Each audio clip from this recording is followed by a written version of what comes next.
Bonjour Thierry Coyac, donc vous êtes directeur de e-éducation chez Orange. Tout à fait.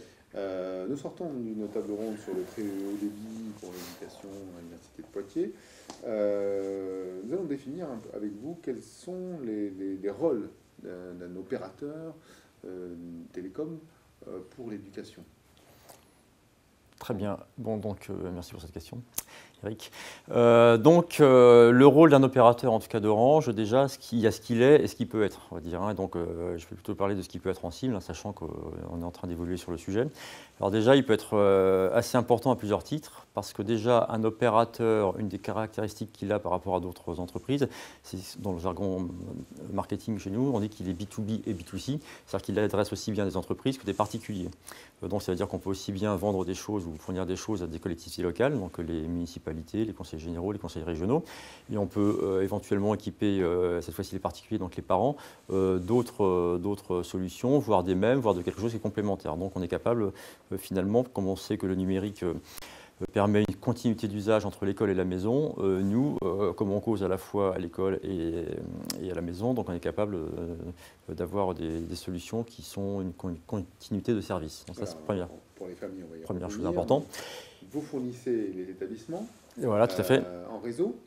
Comment vous fournissez ça? Alors, en réseau uniquement ou en... Non, en besoin d'Internet. Aujourd'hui, on ne fournit pas qu'en besoin d'Internet. Alors, c'est une question qu'on s'est longuement posée. Et en final, il se trouve qu'on a estimé qu'il n'y a pas trop d'intérêt ni de sens à faire ce qu'on appelle de l'accès pur pour l'éducation.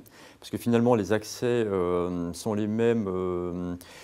Enfin, c'est la même techno, c'est les mêmes offres, c'est les mêmes produits, que ce soit pour un collège ou pour une entreprise, on va dire. Par contre, on a pris le parti de proposer des offres packagées, c'est-à-dire c'est des solutions complètes. Et donc, j'ai un bon exemple qui tombe bien, puisque c'est une offre qu'on lance en octobre, donc dans 2 semaines, pour les écoles primaires. Et ça illustre d'ailleurs ce que peut être la valeur ajoutée d'Orange dans l'éducation. Donc ça va être une configuration, en gros c'est une classe mobile, hein, donc le nom générique c'est une classe mobile, c'est-à-dire que ce sont des tablettes sur lesquelles on va proposer également donc, le matériel, tous les accessoires nécessaires aux tablettes, donc les housses, la malle de rangement, le projecteur, mais on met également de la partie logicielle avec des services en cloud. Donc là, c'est un autre élément de réponse, c'est ce que nous, Orange, on peut apporter au-delà du réseau, c'est les services en cloud, puisqu'on est un acteur du cloud. On va également proposer des services, typiquement de la formation et du support, ce qui va permettre à ceux qui équipent les écoles de classe mobile, donc ce sont les municipalités qui achètent pour les écoles, d'avoir la garantie qu'ils ont une solution complète, clé en main, avec un interlocuteur unique. Ce qui veut dire en fait que ce qui se faisait beaucoup auparavant et qui se fait un peu moins maintenant, c'est la collectivité locale qui achète les tablettes, qui achète des applications, qui achète du réseau, et sachant qu'elles sont très peu staffées en profil technique, c'est-à-dire qu'en général une municipalité taille moyenne n'a pas de grosses DSI ni de techniciens de maintenance, c'était très compliqué pour elle. Donc nous, ce qu'on peut leur apporter, c'est cette offre packagée, clé en main, et qui du coup peut démarrer immédiatement, donc prête à l'emploi. Donc un enseignant qui a acquis cette offre packagée, donc a des élèves qui utilisent cette offre packagée, est-ce que rentrant à la maison avec ses tablettes, parce que vous parlez d'outils mobiles, Ouais. s'il peut le faire, Ouais. si on lui autorise à le faire, comment pourra-t-il retrouver un peu de son école? Alors tout à fait, donc là ce sera plutôt d'ailleurs avec la partie cloud, puisqu'en fait les tablettes ont des applications qui sont locales sur la tablette, mais les vrais services pédagogiques, donc la composition des cours, la composition des exercices, le suivi des exercices, la composition de ce qu'on appelle des activités pour un cours donné, tout ça c'est en cloud. C'est-à-dire qu'il va rentrer à la maison ou même dans une autre salle de l'école, il n'aura même pas besoin de prendre sa tablette, puisqu'en fait il va se connecter avec son identifiant sur les services cloud de notre environnement, et il va retrouver exactement son environnement. C'est-à-dire qu'il pourra typiquement, il pourra retrouver l'exercice qu'il a demandé à faire à ses élèves, soit en cours ou qu'il leur a demandé à faire le soir. Il pourra voir le taux de réponse, le nombre de bonnes réponses, de mauvaises réponses, etc. Et ça, c'est vrai d'ailleurs également pour l'élève. De la même façon, l'élève qui a fait un exercice en cours en classe avec l'enseignant, il va rentrer chez lui. Il peut se connecter donc, au service en cloud depuis chez lui et revoir les exercices qu'il a fait. Il peut le montrer à ses parents. Les parents donc, peuvent un peu plus s'impliquer dans ce qu'on fait ses enfants à l'école.